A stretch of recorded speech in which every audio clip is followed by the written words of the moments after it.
तो जैसा कि हमने देखा मांगुई के जाने के बाद जूकिंग बौखला जाता है और एक आदमी का अपने पैरों से दबाकर सर फोड़ देता है। अब देखते हैं कहानी में क्या होता है। तो ये सब करने के बाद भी जूकिंग का गुस्सा शांत नहीं होता। उसकी नजर जाती है बाकी के नमूनों के ऊपर, जहाँ पर वो लोग जूकिंग को देख के घबराए हुए होते हैं, लेकिन तब भी वो लोग जूकिंग को बोलते हैं ये दूसरी पार्टी का है, टूट पड़ो इस पे। लेकिन जूकिंग भी कोई कच्चा खिलाड़ी नहीं था। वो भी आगे बढ़ता है और खंजर से एक आदमी को लहूलुहान कर देता है और दूसरी बारी में दूसरे बंदे को, और ऐसे कर करके चारों को मौत की नींद सुला देता है एकदम ब्रूटल तरीके से। और फिर थोड़ी सी आतिशबाजी करता है और फिर चला जाता है मिस्टर ली की तरफ, जहाँ पे मिस्टर ली की लड़ाई चल रही होती है लीडर के साथ। मिस्टर ली वर्सेस लीडर, और उनकी लड़ाई एकदम बराबर की चल रही होती है, जहाँ पे मिस्टर ली थोड़ी फीके पड़ रहे थे, जिस वजह से वो बोल रहे थे बच्चे तू इधर मत आ। लेकिन जूकिंग उनकी बात नहीं मानता, उनकी मदद करने के लिए वो आ रहा होता है। तभी लीडर इस चीज का फायदा उठाता है और बोलता है इसको मेरे ऊपर छोड़ो, तुम जाके उस बच्चे को मार डालो।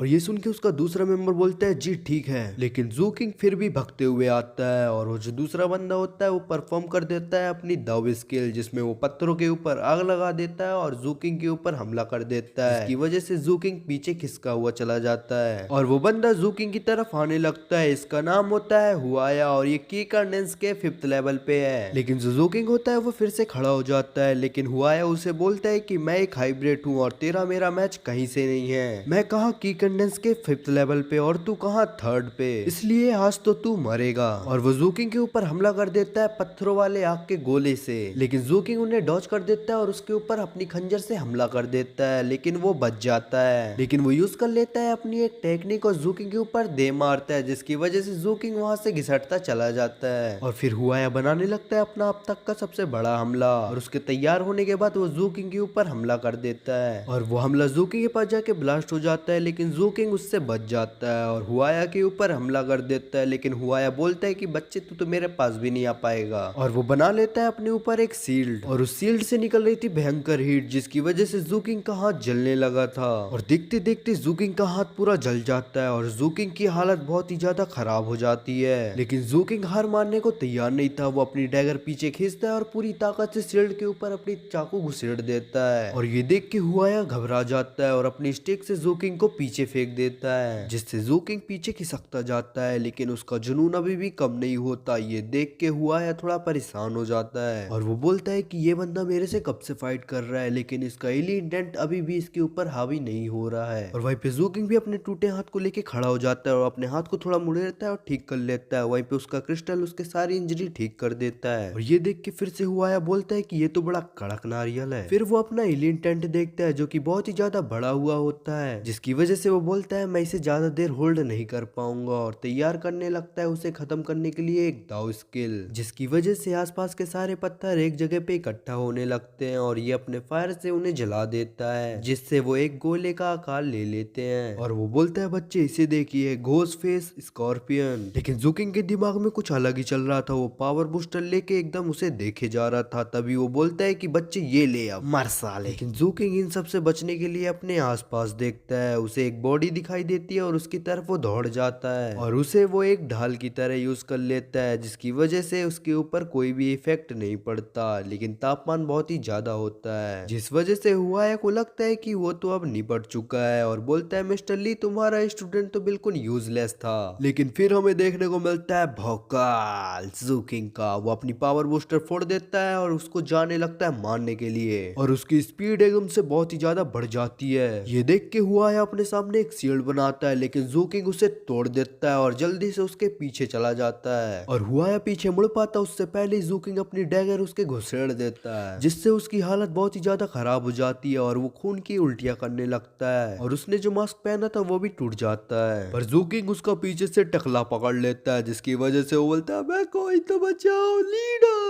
लेकिन जूकिंग पूरी तरह से तैयार था उसका गेम बजाने के लिए। वहीं पे उसका लीडर मिस्टर ली से फाइट कर रहा होता है, पर उसकी आवाज सुनते ही अपने आप को पीछे कर लेता है और उसकी नजर जाती है जूकिंग के ऊपर, जिससे वो बोलता है अबे तुझे मरना है क्या साले हरामी। और ये सुन के जूकिंग अपनी डैगर निकालता है उसकी गर्दन में घुसेड़ देता है, जिससे उसका गेम वहीं पे खत्म हो जाता है। और ये देख के लीडर बौखला जाता है और बोलता है अब तो तुम सबके सब मरोगे। और तुरंत ही बहुत ही ज्यादा पावरफुल अटैक्स करने लगता है मिस्टर ली के ऊपर, जिन्हें मिस्टर ली सिर्फ रोक ही पा रहे रहे थे और कुछ कर ही नहीं पा रहे थे। लेकिन तभी वो मिस्टर ली के पास पहुंच जाता है और अपनी तलवार से हमला कर देता है, जिसे मिस्टर ली रोकने की कोशिश कर रहे होते हैं लेकिन वो कर नहीं पाते। वो तलवार उनके गर्दन में घुस जाती है, जिसकी वजह से उनके मुंह से खून निकल आता है। जोकिंग उनकी मदद के लिए पहुंच पाता उससे पहले ही वो अपनी तलवार गर्दन से निकाल लेता है और उन्हें दूर कर देता है। और जोकिंग के पास आते ही लीडर उसके ऊपर हमला कर देता है और बोलता है मर साले। और वो अटैक जोकिंग के लिए बहुत पावरफुल था, इसलिए वो पीछे घिसटता हुआ चला जाता है। ये देख के मिस्टर ली को चिंता होने लगती है, इसलिए वो भी चल देते हैं अटैक करने के लिए। लेकिन वो काउंटर में अटैक करता है और वो हमें मुड़ के सीधे पत्थर से चपड़ जाते हैं, जिस वजह से मिस्टर ली की हालत बहुत ही ज्यादा खराब हो जाती है। लेकिन लीडर नहीं देखता, वो फिर से अटैक करने के लिए आ जाता है। लेकिन जोकिंग बीच में आ जाता है मिस्टर ली को बचाने के लिए। लेकिन लीडर अपनी थोड़ी और पावर लगाता है, जिस वजह से जोकिंग की छाती कट जाती है और वो दूर फेंका जाता है। और इस अटैक के बाद उसकी हालत बहुत ही ज्यादा खराब हो जाती है, लेकिन फिर भी वो लड़खड़ाते हुए खड़ा हो जाता है फाइट के लिए। और ये देख के लीडर बहुत ही ज्यादा बौखला जाता है। लेकिन कहानी में आ जाता है ट्विस्ट, क्योंकि जोकिंग का क्रिस्टल उसे हील कर देता है, उसकी सारी इंजरीज ठीक होने लगती हैं और उसके एलियन टेंट को सप्रेस कर देता है। और ये देख के लीडर फिर से हैरान परेशान, क्योंकि ये बंदा मेरे पूरे अटैक्स झेल गया, फिर भी अपने पैरों में खड़ा हो गया फाइट के लिए। आज कोई मरे या ना मरे, लेकिन इसे तो जरूर मरना होगा, क्योंकि अगर मैंने आज इसको जिंदा छोड़ा तो आज मैं सब हार जाऊंगा।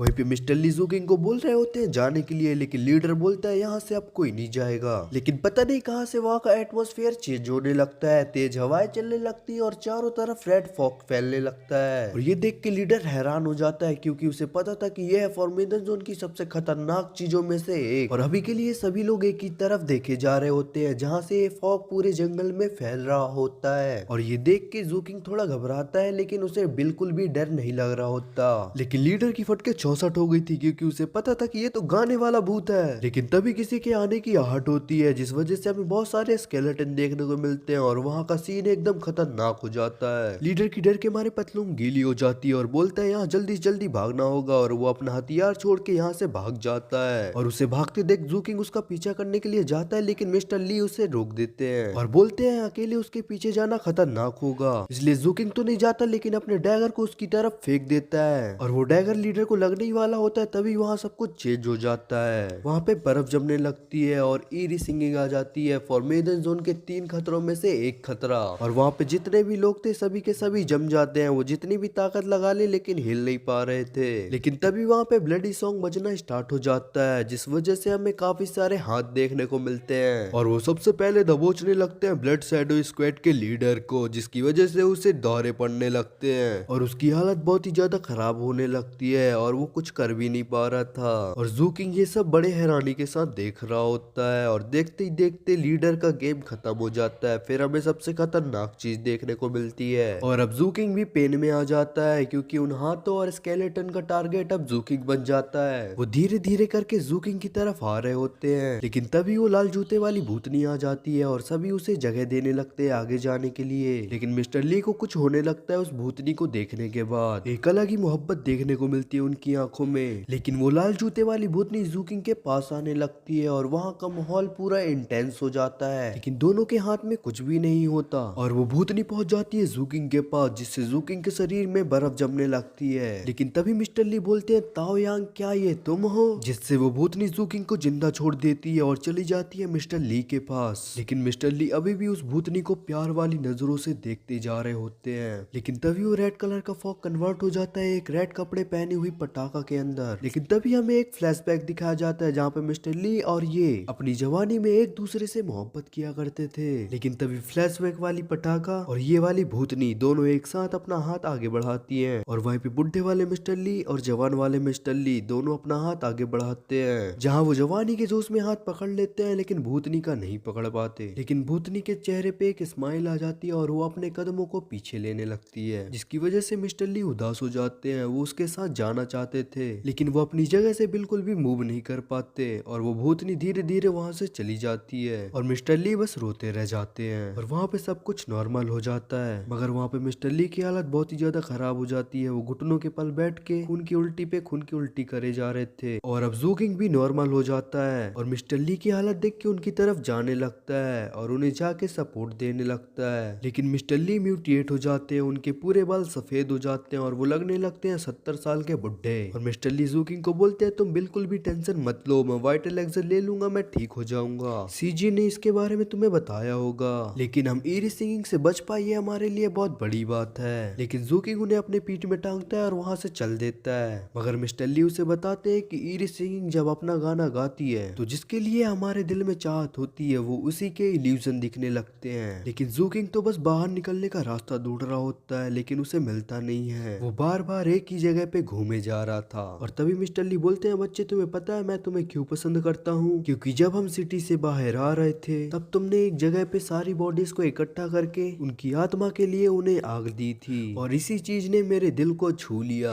क्योंकि अगर किसी को भी इस खतरनाक दुनिया में सरवाइव करना है तो उसे पत्थर दिल बनना होगा और एकदम बेरहम। लेकिन जूकिंग जो होता है अभी के लिए पूरी तरह से थक चुका होता है, और वो बोलता है कि अभी के लिए जहाँ से मैंने स्टार्ट किया था इस धुंध की वजह से लगता है मैं वहीं पे आ गया, क्योंकि मुझे रास्ता बिल्कुल भी समझ में नहीं आ रहा है। और ये अब मिस्टर ली भी समझ चुके थे। तभी वो बोलते हैं कि मेरा अब हो गया, मैं अब इस फॉर्मेशन जोन से बाहर नहीं निकल सकता। लेकिन जूकिंग उनकी बात नहीं सुनता और उन्हें लेके वो वहाँ से निकलने लगता है। लेकिन तभी वहाँ पे आ जाते हैं ज़ॉम्बी मांगुई जो कि लगे होते हैं दहाड़ने में। लेकिन तभी मिस्टर ली बोलते हैं मेरे भाई मांगुई, जिस वजह से उसे मिर्गी का दौरा पड़ता है और वो रास्ता बता देता है, क्योंकि उसके दिमाग में थोड़ी बहुत यादें थी। ये देख के जूकिंग उदास हो जाता है, लेकिन वो मांगुई के लिए कुछ भी नहीं कर सकता था और वो अपने दिल पे पत्थर रखता है और वहाँ से जाने लगता है। और इसी के साथ हमें फॉर्मेशन जोन का एंड देखने को मिलता है, जहाँ पे सीजे और लूनिया खड़े होते हैं अपने साथियों के इंतजार में। लेकिन तभी हमें देखने को मिलता है जूकिंग जो कि मिस्टर ली को लेके भाग रहा था कंटिन्यू, क्योंकि रास्ता जो होता है काफी लंबा होता है और अब दोनों को लगने लगा था कि वो तीनों के तीनों अब टपक चुके हैं। इससे वो लोग भी जाने लगते हैं उन्हें ढूंढने के लिए। लेकिन तभी धुंध में उन्हें देखने को मिलता है जूकिंग जो कि मिस्टर ली को लेके आ रहा होता है, और अब वो दोनों जूकिंग के पास पहुंच जाते हैं, दोनों की कंडीशन पूछने लगते हैं। लेकिन तभी पीछे देख के लुआना बोलती है कि मांगुई कहाँ है। लेकिन तभी जूकिंग बोलता है वो इस फाइट में मारे गए और इस फाइट में ब्लड स्वेट स्क्वाड पूरी तरह से खत्म हो चुकी है, ना ही उसका लीडर जिंदा है ना ही उसके कोई मेंबर। लेकिन अभी के लिए मिस्टर ली और जूकिंग के ऊपर से खतरा गायब नहीं हुआ, क्योंकि इन सबको ऑर्डर दे रहा था कैंप लीडर। क्या जूकिंग कैंप लीडर को मार पाएगा और क्या इसके पीछे के संगठन को खत्म कर पाएगा? और ये सब हमें पता चलेगा इसके आने वाले नेक्स्ट पार्ट में, क्योंकि ये डोग्मा बहुत बड़ा है और इसके बहुत सारे एपिसोड हैं। और अब तो ये कहानी और भी ज्यादा इंटरेस्टिंग होने वाली है, क्योंकि इसके एनिमेशन में बहुत ज्यादा इम्प्रूवमेंट्स किए गए हैं। और इस एनिमे को देखने के लिए चैनल को कर लो सब्सक्राइब, क्योंकि ये तो अभी एक एपिसोड है, अभी तो इसके बहुत सारे एपिसोड्स आने बाकी हैं। तो मैं सैम आपको मिलता हूँ नेक्स्ट एपिसोड में।